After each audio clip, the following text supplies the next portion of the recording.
Hello. Hello. Okay, let's get to it here. I'm going to share my screen.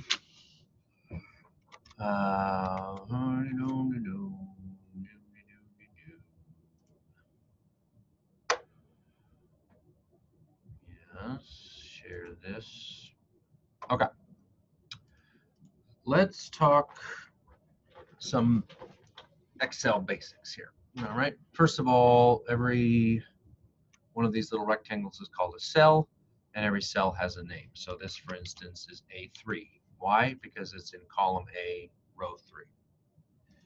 All right. You can do some basic calculator things in Excel. I'm going to just make up some data here, 2010, 2011, 2012, and I'm going to use autofill. I'll tell you more about autofill in a bit. Let's say, so this is year, and this is hot dog sales. Okay, so this is my dream business, and I'm just making numbers up that are kind of going down because for whatever reason my hot dog business is not going very well. Okay, great. So so I'm just typing and pressing enter, and that's how I'm moving from cell to cell. Let me just point out that one of the things that's annoying about Excel is that little things make a difference. Like, you see my cursor here on the 1589? Well, if I click here, that's selecting cell C4, but if I double click here, I'm in cell C4. Now, you may not have noticed, but when I click on it, all of this stuff up here on the home bar is available to me, but when I double click on it, a bunch of this stuff goes away. I don't have access to it. So that's just an example of how a very small difference in what you do can make a difference in how you're using Excel. There's a difference between, say, selecting cells. I like to go in the middle of the cell, and then I left click and I drag, and I'm selecting a bunch of cells. Sometimes people think this cell is not selected, but that just tells you where you started. All of these cells from B4 down to C12 have been selected. And there's a difference, like if I go over here and I'm on the edge of the cell, then I click and I drag, it actually moves the cell somewhere else. Control Z, very important tool in Excel, and actually in a lot of computer programs, is undo. It's a very nice little feature. Of course, with Microsoft, you have the undo and the redo buttons up here, but I like Control Z. It's a nice, easy trick. And another basic thing would be like writing formulas in Excel. So for instance, if I wanted to add up all the hot dog sales for whatever reason, equals sum, open parenthesis, and then I would just highlight all the things I want to do the sum of. Okay. So that adds it up. You can do average, which is a way of finding the mean. You can do median, which is a different kind of an average, where we just look at the middle number. Okay. So when I click on a cell, it tells me what's typed in the cell up here. If I click here, it shows me up here that that is actually done through the sum. When I clicked up here, it then showed me where the cells were that I was adding up. Okay, those are some basics. Cell name, how to use your mouse in Excel, putting some stuff in, writing some formulas. A lot of information online, obviously, if you are trying to add something up or take an average or something and you can't figure it out, I always encourage you to Google stuff. Okay, now let's move into part 2. Making a graph. So I want to select the data that I want to graph. I'm going to go to Insert. Then I'm going to go over here. This is all of my graphs. Now this one here is what I'm going for, which is the scatter plot. Scatter plot shows me a auto-generated plot. They make decisions about the scale, and then they plot all the points for you, which is nice. Okay. Now the general form of this is missing some stuff, like the axis labels. That's the first thing I would add on. So I put them here. I just click and I'll put them both on. And we're going to add on trend lines, but let's leave that to the side for a minute. When you want to change the title, you can do a single click and just select. And I think if you start typing Ben's hot dog sales, enter, it'll change it for you. So you click on here, you say, well, this is the number of hot dogs sold. It'll do it for you. It's weird because it doesn't really show you that it's typing it. It shows you up here, but it doesn't show you while you're doing it.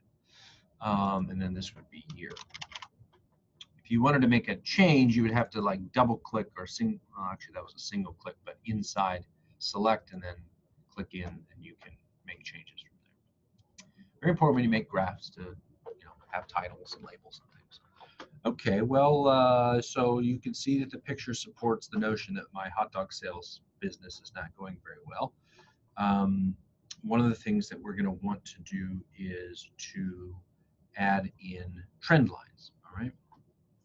So trend lines come from clicking on the data points. So I could click on any one of these and you can tell that I've selected it because it gets the little bunny ears around it. And then I'm going to right click and it gives me add trend line. Okay, when I add trend line, then it brings up this little menu over here. Oh, just to point out that if you do this on a Mac, mostly looks the same, but some of the things might come up looking a little bit different. Okay, so kind of the biggies for us are going to be linear, polynomial, order 2, which is actually quadratic, exponential. We may sometimes use logarithmic. We may use power. So you've got basically 5 options. Moving average we don't use. So I'm going to stick with linear. When you do linear, there's a couple things that you want to think about before you exit out of this. Number one, we always want to see the equation and we want to see the r-squared value. Remember, the r-squared is the regression coefficient. That's one of the ways we can measure whether this is a good graph. In general, r-squared equal to 1 is perfect, so r-squared close to 1 is good. This is really good. Not too surprising. I mean, I just kind of went down by 100 every time and I kept changing the last 2 digits. I guess I am a little surprised that it's quite that strong, but interesting. Then the other thing you may care to put on is the forecasting. And forecasting, when it says 0 periods, it's just saying in terms of what I'm measuring with X, and in this case it's years, how many of those do you want to go forward? So since I'm measuring in years, I would say maybe 5 years forward. And what that does is it takes the line and it projects further out. So that's it. And I can close that. Boom, got myself a trend line. Now I'm going to zoom out a little bit. One of the things I like to do is to give myself white space area. So I increased the size of my graph horizontally. All I did was I grabbed the corner and I left click and dragged it to the right. And then I can take the space of the graph and actually move it back over here. And now I have some space over here to put my stuff on. And if I wanted to, I could take the step of say inserting a little text box, because it's kind of hard to write inside of that actual y equals thing. So I could just say this is my linear model, right? And then what I'm going to do now is I'm going to actually add more models. So if I click on the data point again, now I've got to be careful what I'm clicking here, because I don't know if you noticed, but when I left clicked, the dots came up on this. That means I grabbed the trend line. I don't want the trend line, I want the data points. So I got to kind of move my mouse around and click until I get the data points. Now I'm back on the data points. So I can right click, add trend line, and I'm going to do polynomial order 2. Same thing, display equation, display r-squared. I'm going to put my period on here, maybe 5 years just to be consistent. Okay, you see a little bit of a difference in terms of what the prediction is. Again, I'm going to pull this off to the right, and I'm going to maybe put a label here. Quick point about scientific notation. You're not going to be scientists, so you may think to yourself, well, I don't need to know anything about scientific notation. But the reality is, uh-oh, lost my little text box. Where'd it go? Annoying. Just going to put a new one in. zoop, quadratic model. Scientific notation. This over here, the minus 3e plus 6, that's, well, let's go over here and let's ask Excel what that is.